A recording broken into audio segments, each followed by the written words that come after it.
Hola, buen día, buenas tardes. Gracias por quedarse en el horario.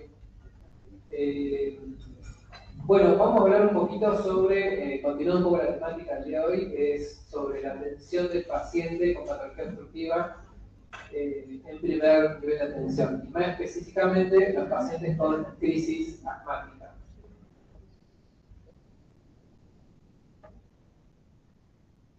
Obviamente, antes de empezar a hablar de crisis asmática, me gustaría refrescarnos un poco el concepto de asma, ¿sí? El asma es una patología que inflama en forma crónica, ¿sí?, la vía aérea. Esto significa que un paciente con asma, diagnosticado con asma, esa inflamación persiste a lo largo del tiempo a pesar de que no tenga sintomatología.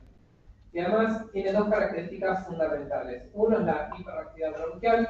Esa hiperactividad bronquial es el aumento de secreciones y la broncoconstricción que tiene la vía aérea, que esta es recurrente y también es intermitente, y que provoca lógicamente una limitación en la salida del flujo de aire, ¿sí? Estas dos características hacen que el paciente tenga ciclos, ¿sí?, de estabilidad y de pérdida de control. Entonces, uno tiene que tener en cuenta que no todos los pacientes asmáticos van a tener síntomas todo el año, sino que es más bien episódico, ¿sí? Y esos episodios clásicamente en pediatría se dan en esta temporada, entre marzo-abril hasta septiembre-octubre. Es por eso, lógicamente, que tenemos un aumento de la demanda exponencial en esta etapa del año. Y crisis asmática, lógicamente, es la pérdida de control de los síntomas. El asma, sabemos que es la enfermedad crónica más frecuente en la edad pediátrica, ¿sí? El 10% de los chicos tienen asma. Estamos hablando, siempre pongo el mismo ejemplo, pero tenemos un curso de 30 chicos de colegio, 3 de ellos son asmáticos, ¿sí? Y si uno se pone a pensar cuántos de ellos están diagnosticados, lógicamente tenemos un subdiagnóstico muy importante, lo que hace que tengamos un subtratamiento, por supuesto, con una mala evolución de estos pacientes. La prevalencia también es verdad que está en ascenso a nivel mundial. No se sabe la causa, pero se piensa que es un poco producto de la industrialización, lógicamente los polutantes y todas esas cuestiones hacen que los pacientes estén con mayor prevalencia de asma. Y la mortalidad del asma es de 0.35 en 1000 habitantes, ¿sí? A ver, en 10.000 pacientes asmáticos, ¿sí?, 3.5 mueren, ¿sí? Es una tasa bastante alta.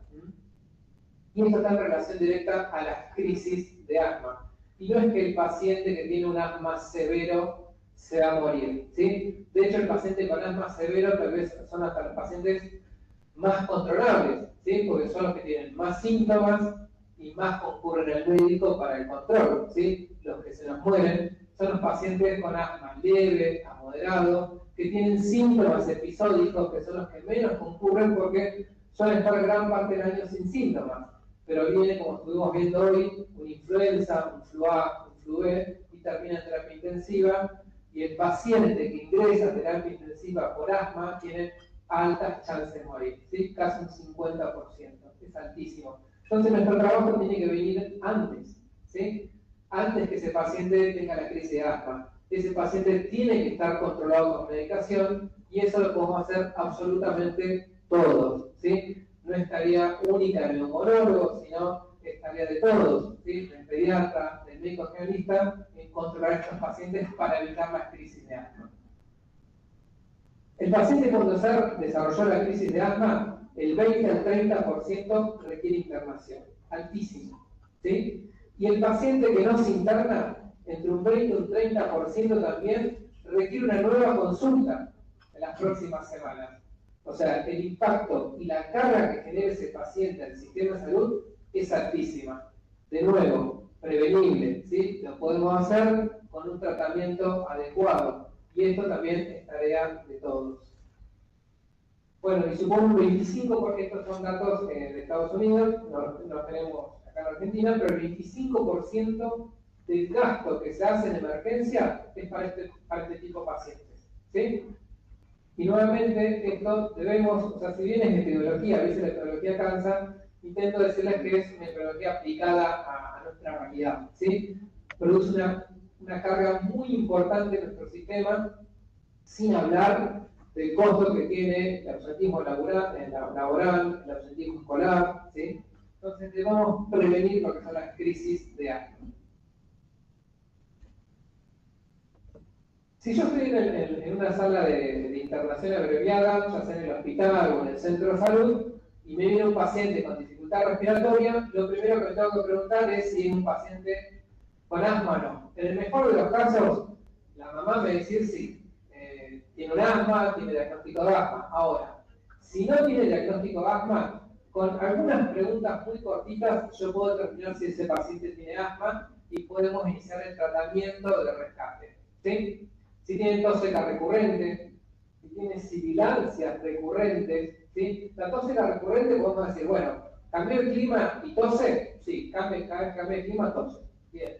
Cuando corre, tose, ¿sí? Y ahí, si uno quiere ser un poquito más fino, debe preguntar si cuando termina el ejercicio tose, ¿eh? Porque si tose durante el ejercicio, probablemente sea un chico con rinitis, con moco, que respira mal. Ahora, si ese paciente termina de correr y empieza a toser, es signo de inflamación bronquial, ¿sí? Idem, asma.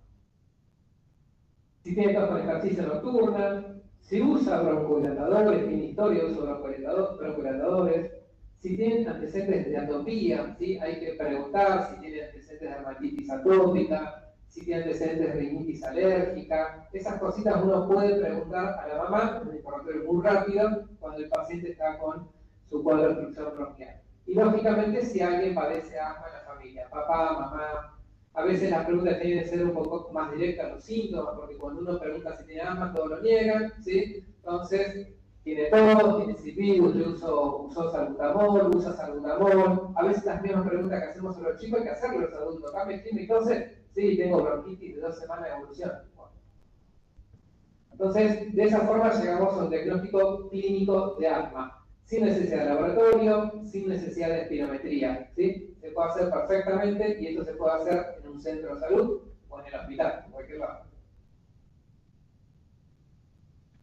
Y si tengo pacientes menores de 4 años, en donde a veces el interrogatorio este que contamos no es tan fácil de hacer, bueno, contamos con una herramienta que es una herramienta que no tiene mucha especificidad, ¿sí? Estamos hablando de un 70%, tenemos criterios mayores y criterios menores. A ver, si el paciente tiene historia de cuadros de obstrucción bronquial recurrente en el año y al menos tiene uno de estos dos, historia de asma en la familia, o tiene un diagnóstico médico de dermatitis atópica, ¿sí? Yo sé que ese paciente a la edad de 6 o 7 años probablemente es un paciente asmático, ¿sí?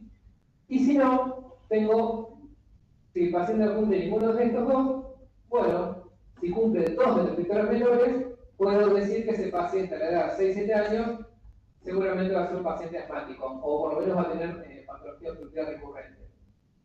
Entonces, los 3 criterios menores son diagnóstico médico de rinitis alérgica, sibilancia sin resfrío o eosinofilia mayor al 4%. A veces está mucho más difícil tenerlo, lógicamente, en una guardia, es algo que caiga el paciente del consultorio, pero son herramientas que nos ayudan a aproximarnos que el paciente tiene un diagnóstico de asma y por ende diagnosticar la crisis de asma y empezar un tratamiento como tal. ¿Qué scores deberíamos usar? En realidad, o sea, no hay un score único, ¿sí? Tenemos este que es el de puntaje pulmonar o el pulmonary score, que sirve tanto como el GUT, ¿sí? Esto estamos mucho más acostumbrados al score de TAC, ¿sí? Porque está muchísimo más difundido, pero los pacientes con asma sabemos que el score de TAC no nos sirve. Entonces tenemos que tener algún score. Cualquiera de estos dos scores, no se lo voy a leer, pero todos rondan en lo mismo, ¿sí? Frecuencia respiratoria, sibilancias, uso de músculo accesorios, ¿sí? El GUT lo mismo. Cualquiera de estos dos nos sirve para identificar si el paciente tiene una crisis leve, moderada o grave, y en base a eso hacer un tratamiento adecuado a cada paciente, ¿sí?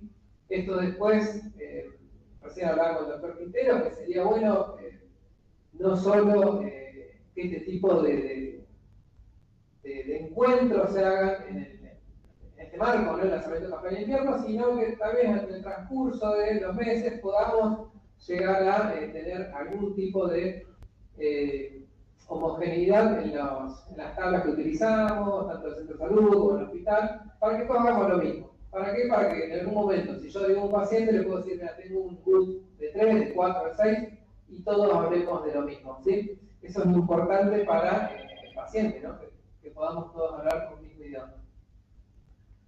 Entonces, estamos en primer nivel de atención, ¿sí? Yo hago el diagnóstico de la crisis asmática, ¿sí? Aplico el triángulo de evaluación pediátrica que hoy lo presentó el doctor Godoy, ¿sí? Que es muy, pero muy simple, es rápido y nos ayuda a saber si el paciente es grave o no, ¿sí? ¿Lo puedo esperar o lo tengo que mandar?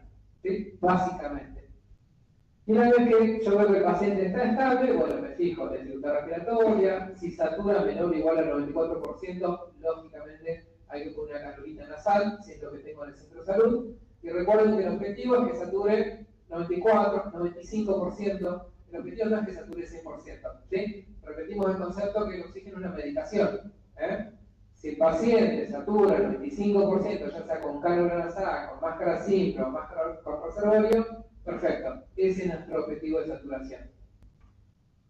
Aplico la escala con la cual me manejo, con la que sé, con la que tengo pegada en la silla, ¿sí? Y ahí me fijo si es una crisis leve, una crisis moderada o una crisis severa. Si es una crisis leve, ¿sí? El paciente podría manejarse en domicilio, ¿sí? Y eso es importante porque muchas veces estos pacientes tal vez son los que más llegan, ¿sí? En una etapa donde tenemos un colapso del sistema, ¿sí? Tenemos muchos pacientes leves, algunos moderados, otros severos, bueno, para eso también sirven las escalas, ¿sí? El paciente, tengo el triángulo de evaluación pediátrica, está el paciente compensado, le hago el score, es leve, le doy las pautas para que se vaya a domicilio. ¿Cuáles son estas pautas? Se utilizan entre 2 a 4 PAP cada 4 o 6 horas, ¿sí? Y continuar o iniciar el tratamiento con corticoide inhalado. Esto es muy importante, ¿sí? Todo paciente con asma necesita un tratamiento controlador, ¿sí? Y un poco también aprovechando de estar en dirección de farmacia, ¿sí? Que hablamos un poquito con la doctora Ocaña, de tratar de ver cómo podemos hacer para que desde la CIA el paciente se vaya con su tratamiento, ¿sí? ¿Por qué? Porque cuando uno ve a un paciente en la CIA y hace un tratamiento de rescate, ¿sí? Y el paciente tiene buena evolución, el paciente tiene buena evolución,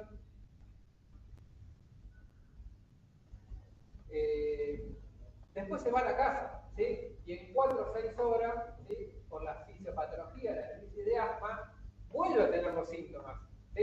Yo lo vi a las 4 de la mañana y a las 8 de la mañana con los síntomas, ¿sí? Entonces el paciente debe irse con medicación, debe ser al menos con un salbutamol y en el mejor de los casos iniciar o continuar con su tratamiento preventivo que probablemente lo tenga indicado, que es el budesonide, ¿sí? No debemos perder ese momento, ¿sí? Que es un momento de educación para el paciente con asma, que debe seguir con su tratamiento.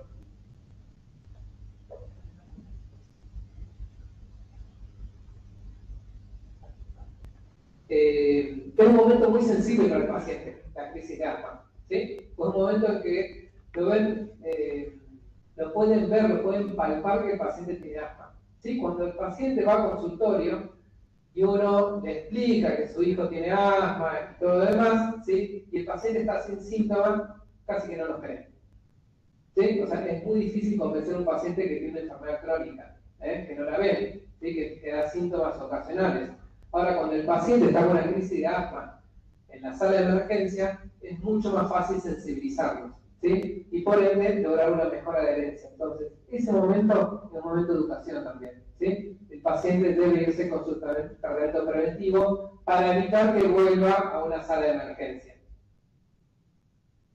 Entonces, el paciente se va con su tratamiento con salbutamol, lo ideal es que se vaya con budesonide y se puede ir con betametasona durante 3 a 5 días. ¿Sí? Lo ideal es que continuemos con un curso de por lo menos de 3 días de betametasona. A veces no es posible entregársela en el momento, la CIA, ¿sí? Pero sabemos que la betametasona o la meprednisona, más la beta que la meprednisona, que la permite la marca, nos dura al menos 36 horas en sangre. ¿Sí? Entonces yo estoy seguro que si le doy una dosis al paciente le va a durar por lo menos 36 horas de poder antiinflamatorio. ¿Sí? Pero el salbutamol, ¿cuánto dura? 2 horas, 3 horas, máximo. ¿Estamos? Entonces el paciente debe irse con un salbutamol a la casa para continuar con el tratamiento. ¿Sí? Y control de 24 a 48 horas, que ahora quiero hablar un poquito de eso, que es lo que estamos proyectando. ¿Sí? Es un programa piloto de control de asma, que lógicamente es para contarles qué estamos haciendo y para invitarlos que se empiecen a sumar, que es un proyecto a mediano o largo plazo.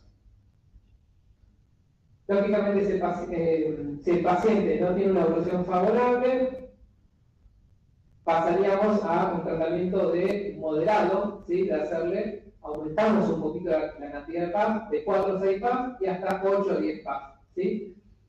Las dosis de PAF, ¿sí? Hablamos que es una dosis autoadministrada. ¿Sí? ¿Qué significa eso? Cuando yo tengo un paciente que tiene mucha obstrucción bronquial, la dosis de salbutamol que va a entrar al pulmón es menor.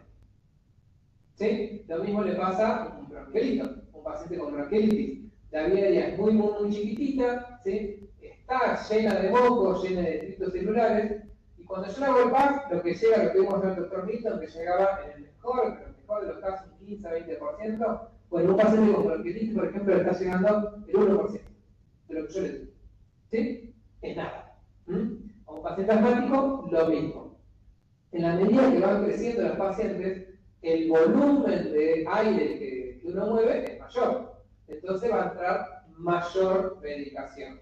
¿Sí? Por eso también que en estos pacientes, ¿sí? Aumentar la dosis significa también porque el paciente está más obstruido. Tenemos que hacer que llegue más medicación. ¿Sí? A la dosis de los salbutamol, por ahí 10 PAF, hoy por ahí son un poquito más, no digo más normal, pero se escucha más. ¿Sí? Hace un par de años era un pecado hacerle más de 4 o 5 PAF a un paciente, pero cuando uno compara la dosis con la dosis que da con un nebulizador, es mucho más baja, muchísimo más baja la dosis de aerosol que el nebulizador. ¿Sí? Y eso tiene un poco que ver con lo que hablaba la doctora Philly. El PAF, ¿sí? Tiene partículas muy pequeñitas que van a localizarse a la vía respiratoria inferior. En cambio, la nebulización son partículas grandes, ¿sí? Casi todas se pegan en la cara, ¿sí? En la boca, la lengua, el paladar. Entonces, lo que termina siendo un poco más efectivo son los aerosoles. Hacemos los PAF, damos la betametasona y evaluamos. Si es necesario, se repite el rescate y ahí entraría a la cancha el bromuro diplatropio. ¿Sí? Si el paciente tiene una crisis moderada, no respondió a la primera hora, bueno, haremos también un nuevo rescate con salbutamol y le adicionamos el bromuro diplatropio, que eso es importante que también tengamos en la cajita de CIA, ¿sí? Las medicaciones adecuadas para responder a estas situaciones. Si el paciente tiene una evolución desfavorable, bueno, lógicamente debemos derivar al paciente, ¿sí? Y se deriva a un centro de mayor complejidad. Por supuesto, previa comunicación, ¿sí? Y con un tratamiento. En asma, si bien no existen ahora dorada, ¿sí? No la tenemos como puede ser el politraumatismo, ¿sí? Sabemos que mientras el paciente más obstruye, menos oportunidad de sacarlo tenemos, ¿sí? Entonces el tratamiento inicial debe ser agresivo.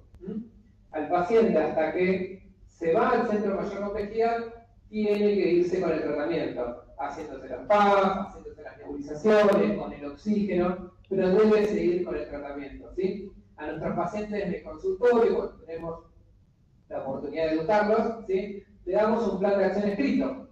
Le decimos, si tiene estos síntomas, haga esto, si tiene estos síntomas, haga esto. Ahora, si está con una crisis, empieza a hacer el rescate en la casa y vaya a la guardia. Hasta que lo atiendan, siga con el rescate. ¿sí? Si usted llegó a las 12 de la noche y lo atienden a las 3 de la mañana, haga el rescate a las 3 horas, ¿sí? La diferencia va a ser totalmente notoria. ¿Estamos? El paciente tiene que estar broncodilatado. Y si tiene indicación de un corticoide, por supuesto, escrito que se lo dé.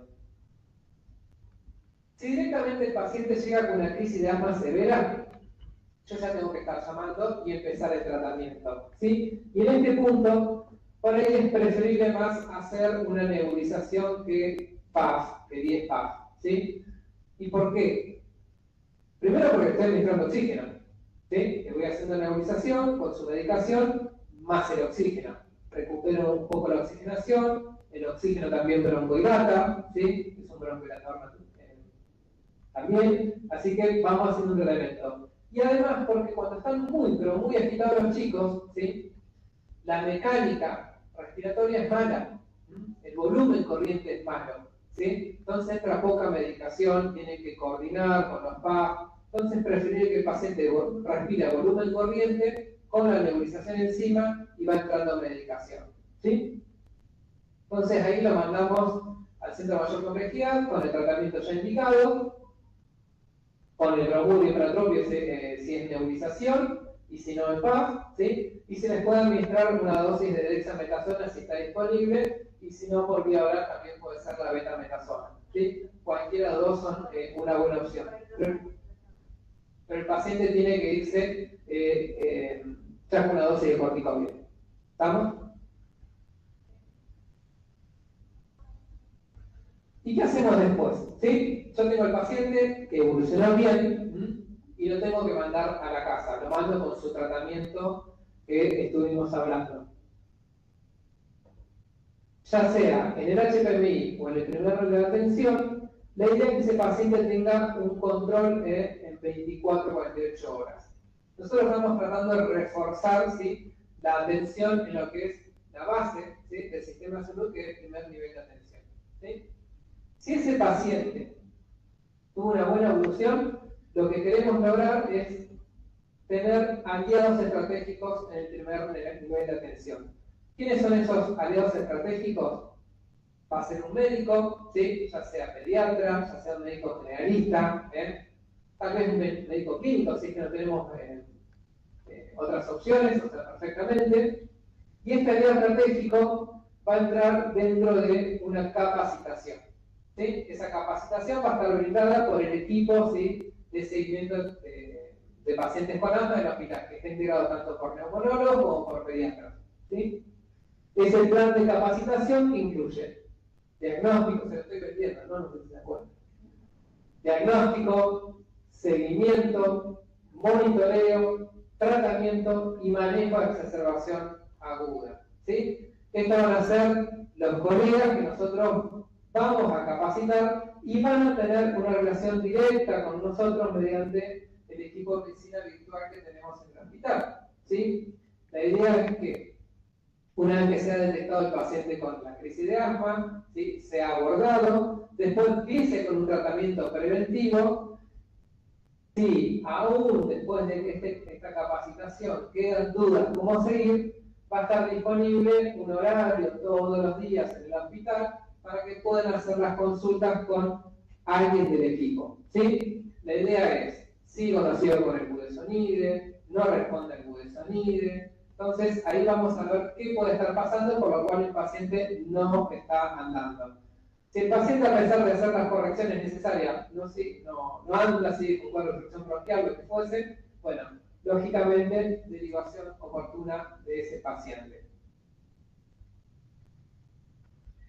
Entonces, el aliado estratégico lo ve en 24 a 28 horas, va a ver si es un cuadro agudo, un cuadro aislado de un paciente, o si tiene cuadros recurrentes.